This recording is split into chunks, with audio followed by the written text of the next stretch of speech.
Bantam Doubleday Dell Audio Publishing presents Los Alamos by Joseph Kanon.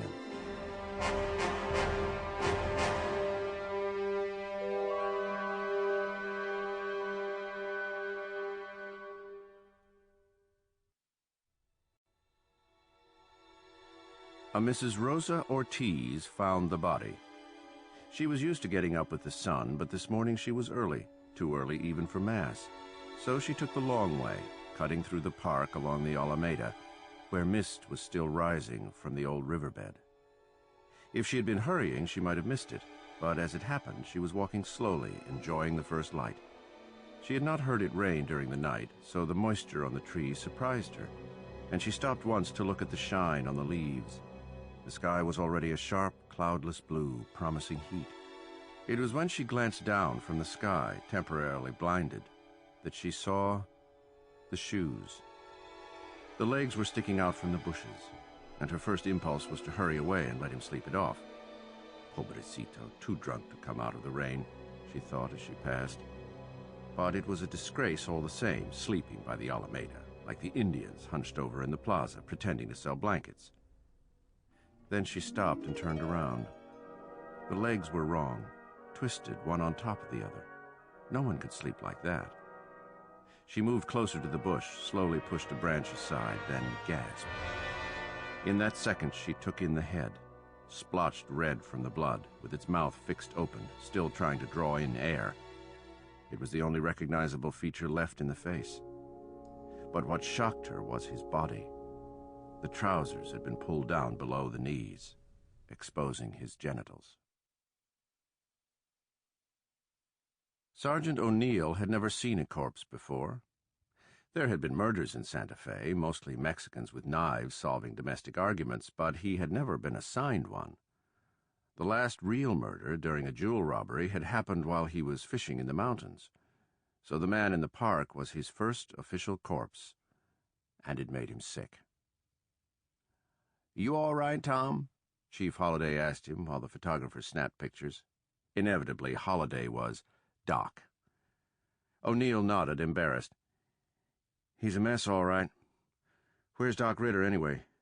Don't you think we should cover him up?" Chief Holliday was crouched near the body, turning the head with a stick he'd picked up.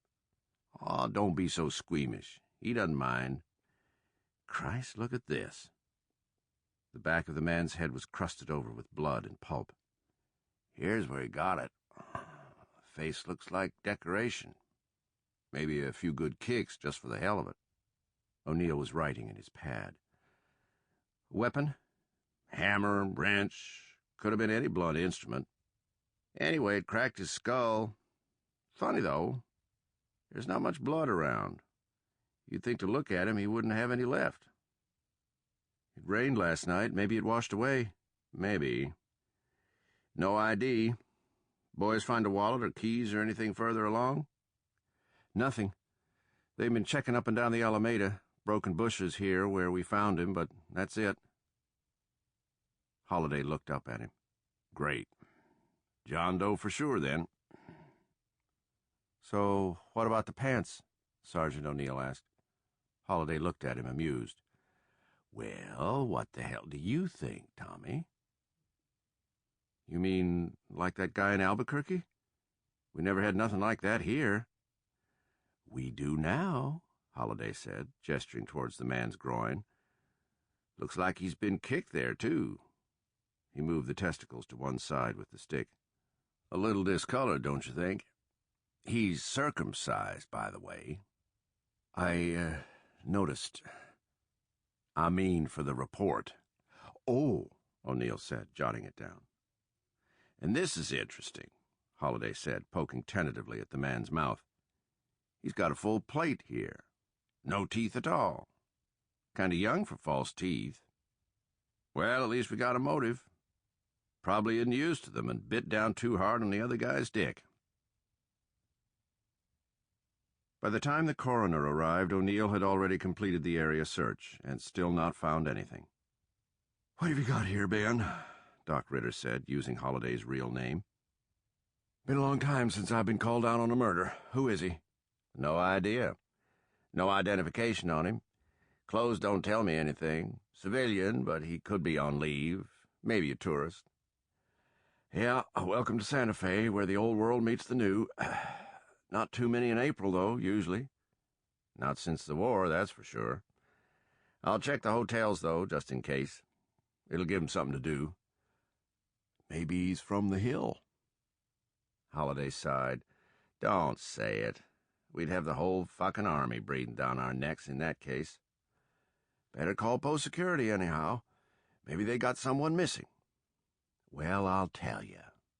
Maybe post security should be checking with us instead of telling us how top secret they are and what a bunch of assholes we are. Besides, if they've got somebody missing, we'll hear about it. Not so easy to get lost up there, I wouldn't think. Place is a fort.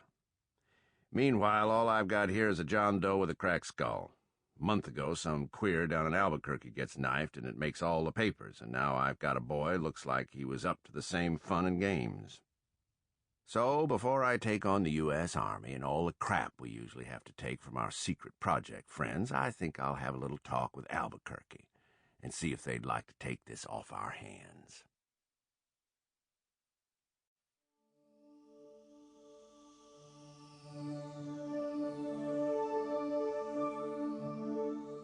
Santa Fe gave its name to a railroad, but the train itself stops 20 miles to the southeast at Lamy, a dusty town in the high desert that seemed to have been blown in by the wind and got stuck in the tracks.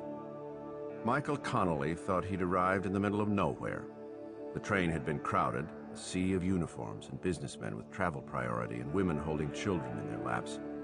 But only a few got off on the sleepy platform. Beyond the buildings and the jumble of pickup trucks that had come to meet the passengers, there was nothing to see but scrub grass and sage. The young soldier looking eagerly at each face was clearly meant for him. "Mr. Connolly?"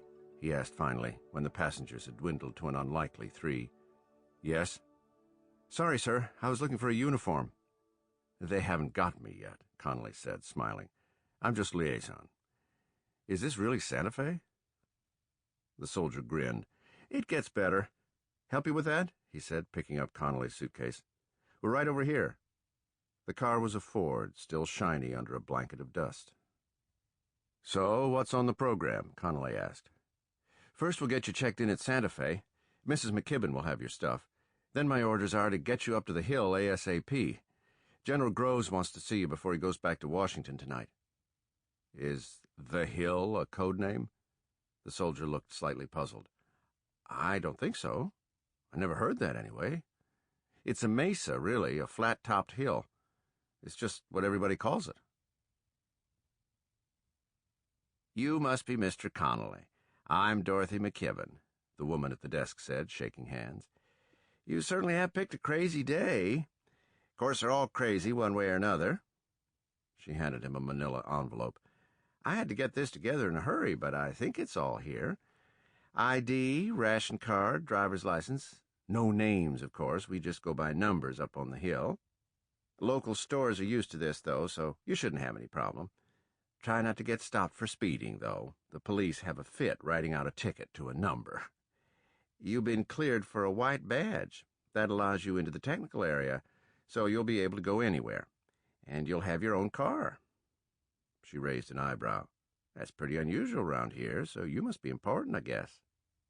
She made a small laugh that said she was no stranger to importance. "Let's see, what else?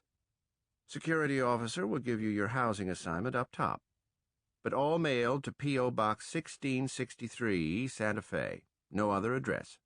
You should know that mail is censored. We don't like to do it, but it became a security issue." "Censored here?" Connolly asked.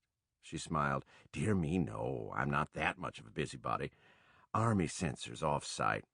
Wouldn't be fair to have someone you know poking around in your mail, and of course, I know everybody." She blushed.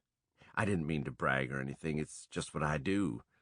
That and try to find an empty seat when the general decides to fly out of Albuquerque on the spur of the moment, and that means bumping someone else who will be madder than a hornet." To Connolly, everything about Los Alamos seemed... Sample complete. Ready to continue?